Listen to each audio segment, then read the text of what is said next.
ਖਾਨ ਬਾਬਾ ਦੀਆਂ ਵੀਡੀਓ ਵੇਖਦੇ ਆ ਪਹਿਲਵਾਨ ਨੂੰ ਅਸੀਂ ਜੇ ਸ਼ਰਟ ਜਾਂ ਕਮੀਜ਼ ਲਾਇਆ ਤੇ ਵੇਖਿਆ ਕੋਨੇ ਲੱਗਦਾ ਤੇ ਬੜਾ ਵੱਡਾ ਪਹਿਲਵਾਨ ਹੈ ਕਿ ਬੜੀ ਵੱਡੀ ਬਲਾ ਹੈ ਕਦੀ ਉਸ ਗੱਡੀ ਨੂੰ ਡੱਕੇ ਆਂਦਾ ਕਦੀ ਕੋਈ ਨਾ ਕੋਈ ਸਟੰਟ ਕਰ ਰਿਹਾ ਹੁੰਦਾ ਸੀ ਖੁਦ ਹੁਣ ਗੱਡੀ ਤੇ ਸਾਡੇ ਸ਼ੰਦਾਰ ਮੋਬਾਈਲ ਵਾਲੇ ਬਾੜ ਸਾਹਿਬ ਵੀ ਡੱਕ ਲੈਂਦੇ ਨੇ ਅਸੀਂ ਕਾਫੀ ਵੀਡੀਓ ਆਪਣੇ ਜਿਹੜੇ ਅਸੀਂ ਮੈਚਸ ਕਰਵਾਉਂਦੇ ਆ ਗੋਂਦਾ ਸਟੇਡੀਅਮ ਵਿੱਚ ਉਹਨਾਂ ਦਾਵਤ ਵੀ ਦਿੱਤੀ ਹੈ ਬਸ ਤੁਸੀਂ ਆਓ ਇੱਥੇ ਆ ਕੇ ਲਾਈਵ ਤੁਸੀਂ ਸਟੰਟ ਕੋਈ ਕਰੋ ਤੁਹਾਡੀ ਪਾਵਰ ਦਾ ਪਤਾ ਲੱਗੇ ਖੁਸ਼ਾਬ ਵਾਲਾ ਜਾਂ ਮੇਰਾ ਸ਼ਗਿਰਦ ਜਵਾਦ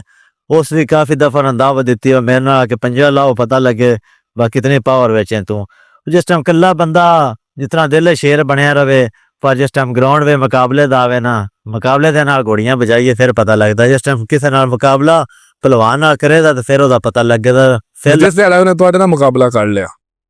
ਮੇਰੇ ਨਾਲ ਮੁਕਾਬਲਾ ਕਰੇਗਾ ਤੇ ਫਿਰ ਪਤਾ ਲੱਗ ਜਾਂਦਾ ਮੇਰੇ ਘਰੇ ਉਹ ਵਾਰਾ ਕਰੇ ਤੇ ਮੈਂ ਉਸ ਨੂੰ ਜੱਫਾ ਮਾਰਾਂਦਾ ਅਗਰ ਮੇਰੇ ਕੋਲ ਨਸ ਜਾਂਦਾ ਫਿਰ ਪਤਾ ਲੱਗੇਗਾ ਇਹ ਪਾਵਰ ਇਤਨੀ ਹੈ ਇਨਾਮ ਰੱਖ ਦਿਓ ਇਨਾਮ ਦੀ ਅਸੀਂ ਆਫਰ ਕਰਵਾਉਂਦੇ ਆ ਉਹ ਆਵੇ ਸਹੀ ਅਸੀਂ ਗੋਂਦਾ ਸਟੇਡੀਅਮ ਜੋ ਉਹਦੇ ਵਾਸਤੇ ਸਪੈਸ਼ਲ ਮੈਚ ਆਰਗੇਨਾਈਜ਼ ਕਰਦੇ ਆ ਔਰ ਇੱਕ ਜਿਹੜੀ ਮੱਝ ਹੈ ਨਾ ਮੱਝ ਮੇਰੇ ਕੋਲ 4 ਨੂੰ ਲਿਆ ਰਹੀਆਂ ਜਿਹੜੀ ਚੰਗੀ ਮੱਝ ਉਸ ਨੂੰ ਇਨਾਮ ਨਹੀਂ ਅਸੀਂ ਦੇਵਾਂਗੇ ਕਰੋ ਮੇਰੇ ਕੋਲ ਮੁਕਾਬਲਾ ਵਿਨ ਕਰਦਾ ਤਾਂ ਮੱਝ ਵੀ ਹੋਗੀ ਨਾਲ ਕੈਸ਼ ਇਨਾਮ ਵੀ ਦਿਓ ਆਣ ਜਾਣ ਦਾ ਖਰਚਾ ਵੀ ਦਿਓ ਆਣ ਜਾਣ ਦਾ ਖਰਚਾ ਵੀ ਤੇ ਮੱਝ ਨਾਲ ਲੱਖ ਰੁਪਇਆ ਇਨਾਮ ਵੀ ਜੇ ਤੁਹਾਡੇ ਕੋਲ ਜਿੱਤ ਜਾਏ ਤਾਂ ਜੇ ਜਿੱਤ ਜਾਏ ਜਿੱਤੇ ਨਹੀਂ ਵੀ ਸਿਰਫ ਗੋਂਦਾ ਸਟੇਡੀਅਮ ਆ ਜਾਏ ਮੁਕਾਬਲੇ ਵਾਸਤੇ ਸਿਰਫ ਆਵੇ ਮੈਂ ਮੁਕਾਬਲਾ ਕਰਨਾ